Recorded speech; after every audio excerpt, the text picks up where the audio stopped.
नमस्कार. आज दिनांक 30/9/2021 सायन्स न्यू चॅप्टर 5 आपण पाहणार आहोत. Substances in the surrounding, their states and properties. म्हणजेच पदार्थ सभोवतालचे अवस्था आणि गुणधर्म. Name the solid, liquid and gaseous state of water. पाण्याचं स्थायू, द्रव्य व वायू अवस्थाची नावे लिहा. इथे तुम्हाला पिक्चर्स दिलेले आहे बघा. Change of state of substances, पदार्थाच्या अवस्था आणि अवस्था नंतर. आता फर्स्ट इथे विचारलेलं आहे name the solid, liquid and gaseous state of water. त्याचे नेम तुम्हाला लिहायचे आहे. थोडंसं तुम्हाला आठवावं लागेल, रिकॉल, की आपण लिक्विड, सॉलिड आणि गॅशियस फॉर्ममध्ये जे वॉटर होतं ते थोडंसं आठवावं लागेल.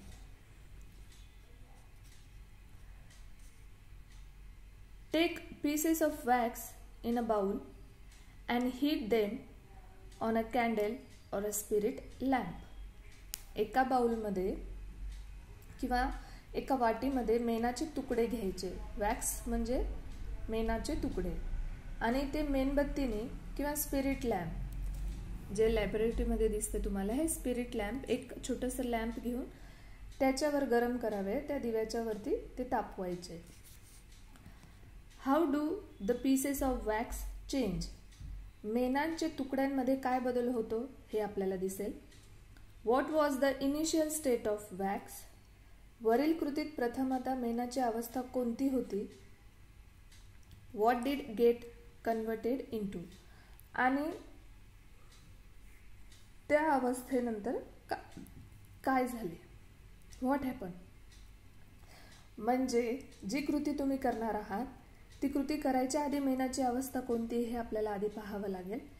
ते मेण तापवल्यानंतर त्याची अवस्था कशी राहणार आहे ते आपण पाहू.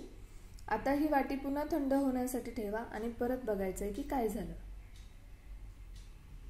What a substance changes from one state to another. The process is called change of state of the substance. म्हणजे तुम्ही एक कृती केली. एका बाउलमध्ये मेणाचे तुकडे घेतले, त्याला एका स्पिरिट लॅम्प किंवा कॅन्डलवरती तुम्ही त्याला गरम केले.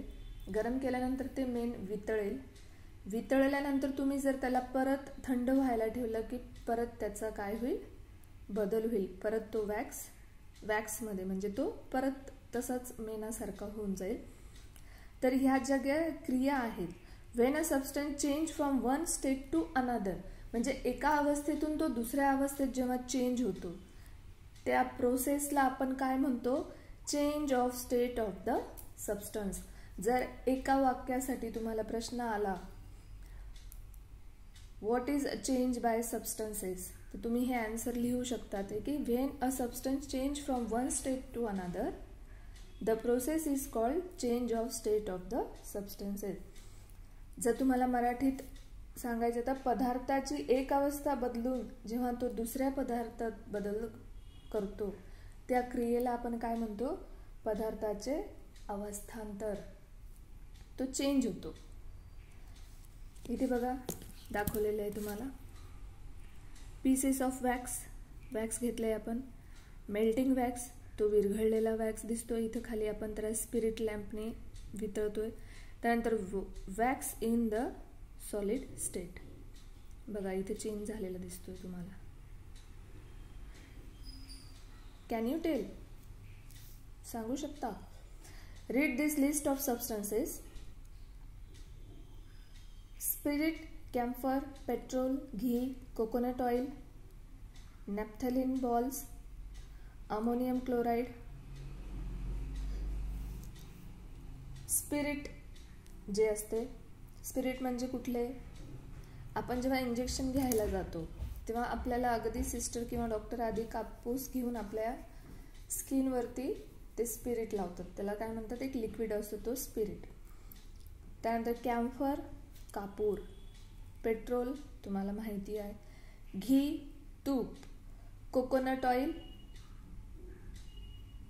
जे आपण खोबरेल तेल, त्यानंतर नॅफ्थलिन बॉल्स म्हणजे डांबर गोळी जे आपण घरामध्ये काही विशिष्ट ठिकाणी वापरतो की जसे जुने कपडे असतील किंवा काही छोट्या बुक्स वगैरे आपण जे एका ठिकाणी ठेवलेले तिथे ते नॅफ्थलिनचे बॉल्स ठेवले तर त्या वासाने तिथे काही किडे किंवा काही गोष्टी जाळे वगैरे लागत नाही. अमोनियम क्लोराईडचा नवसागर म्हणजे ते एक नवसागर त्याला नाव आहे. Which one freeze in winter? कोणते पदार्थ तुम्ही थंडीमध्ये गोठलेले पाहिलेले आहेत?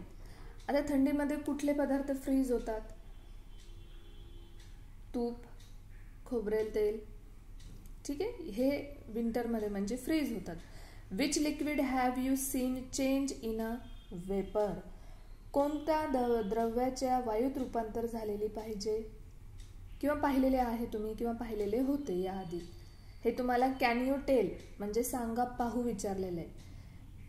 त्यामुळे तुम्हाला हे 5th मध्ये 4th मध्ये ह्या गोष्टी झालेल्या आहेत की चेंज आपण कुठे वेपर कसं liquid have you seen change in vapour हे आपण पाहिलेले. Which solid directly change into the gaseous state? कोणत्या स्थायूचे परस्पर वायूत रूपांतर झालेले पाहिलेले आहे? What do we learn from this? The state of a substance change if it is heated or cold. Every substance in our surrounding is found in either the solid, liquid or a gaseous state. पहिली definition लिहिली तुम्ही, दुसरी ही लिहायची आहे. या definition लिहून first ही definition लिहिली, त्याच्या खाली तुम्हाला हे डायग्राम काढायची. 1, 2, 3 change of a state of wax. He diagram काढून झाली, डेफिनेशन लिहून झाली की तुम्हाला सेकंड डेफिनेशन ही लिहायची आहे की पदार्थास उष्णता दिल्याने किंवा त्यातील उष्णता काढून घेतल्याने पदार्थाचे अवस्थांतर होते. आपल्या आजूबाजूला प्रत्येक पदार्थ हा स्थायू, द्रव, वायू यापैकी कोणत्या ना कोणत्या अवस्थेत आढळतो. त्यानंतर तुम्हाला पॉइंट्स दिलेले आहे इथे बघा. Point, solid state, liquid and gaseous. आता सॉलिड पॉइंट्स म्हणजे तुम्हाला एक्झाम्पल दिलेले आहे, मुद्दे, त्यामध्ये तुम्हाला चेंजेस कसे आहेत ते बघायचे आहेत. फर्स्ट आहे shape, a piece of iron. Solid म्हणजे स्थायू, द्रव्य, वायू. स्थायूमध्ये कुठला आहे? अ पीस ऑफ आयर्न म्हणजे लोखंडाचा तुकडा. लिक्विडमध्ये वॉटर, स्पिरिट, ऑइल, पाणी, स्पिरिट आणि तेल. गॅशियसमध्ये एअर. हे तुम्ही व्यवस्थित रीड करून घ्यायचे आहे. त्यानंतर शेप म्हणजे सॉलिडमध्ये असल्यावर त्याचा आकार कसा असतो, लिक्विडमध्ये असल्यावर कसा आकार असतो आणि गॅशियस फॉर्ममध्ये असल्यावर कसा असतो. आकारमान फर्स्ट बघा. Has a shape of its own retain shape no matter how it is kept. स्वतःचा आकार असतो, कसेही ठेवले तरी आकार कायम राहतो. Does not have a shape of its own take the shape of the container.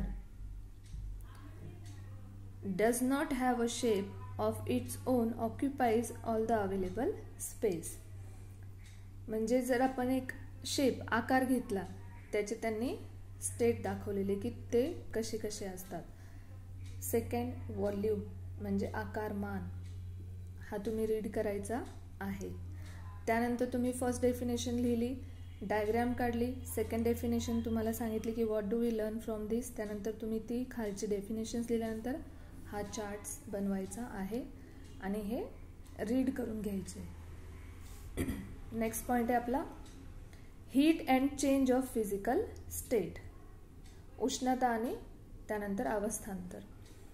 You have learned that change in the physical state of a substances is an affected of the amount of heat in it. On gaining heat, the substances change from solid to liquid and liquid to gas. On the other hand, when the substances cools or loses heat, it changes from gaseous to liquid and liquid to solid state. बघा इथे तुम्हाला change of state दाखवले. On heating solid liquid, liquid gaseous. On cooling same होतो. बघा इथे तुम्हाला हा chart समजेल. अवस्थानंतर हा पदार्थातील उष्णतेचा परिणाम आहे हे तुम्ही शिकला आहात म्हणजे कसं की जेव्हा आपण एखाद्या पदार्थाला हीट देतो तो विरघळतो, परत थंड झाला की परत तो त्यात रूपांतर होतो. उष्णता मिळाली की स्थायूचे द्रवात तर द्रवाचे वायूत रूपांतर होते. तसेच पदार्थ थंड होत गेला म्हणजे त्यातील उष्णता कमी झाली की वायूचे द्रवात तर द्रवाचे स्थायूत रूपांतर होते. हे चेंजेस तुम्हाला पाठ करून ठेवावे लागतील. जर हे तुम्हाला चेंजेस समजले, तुम्ही हे पाठांतर केलं तर तुम्हाला सबस्टन्सेस इन द सराउंडिंग म्हणजे त्यांची प्रॉपर्टीज आणि स्टेट गुणधर्म आणि त्यांची अवस्था लक्षात येईल. त्यामुळे तुम्हाला इथपर्यंत हे तुम्हाला पाठ करावे लागेल. परत तुम्हाला विचारलेलं आहे, can you tell does water change into vapour? The moment of place the vessel on a stove. Does water kept in fridge change into ice? पाण्याने भरलेले भांडे शेगडीवर ठेवल्यावर लगेच पाणी वाफ होते का? लगेच नाही होत. ते पाणी फ्रीजमध्ये ठेवल्यानंतर लगेच त्याचा बर्फ बनतो का? नाही. A specific amount of heat must be gained or lost before the state of substances can change. पदार्थाला काही विशिष्ट प्रमाणात उष्णता दिली किंवा त्यातील काही विशिष्ट उष्णता काढून घेतली तर त्यांची अवस्थांतर होते. The change in physical state is determined by how hot the substances become on gaining heat और कोल्ड ऑन लुझिंग इट. पदार्थाला उष्णता दिल्यावर तो किती गरम होतो किंवा त्याची उष्णता काढून घेतल्यावर तो किती थंड होतो यावर अवस्थांतर अवलंबून असते. How do we tell how hot or a cold substances is? पदार्थ किती गरम किंवा किती थंड आहे हे कसे समजते?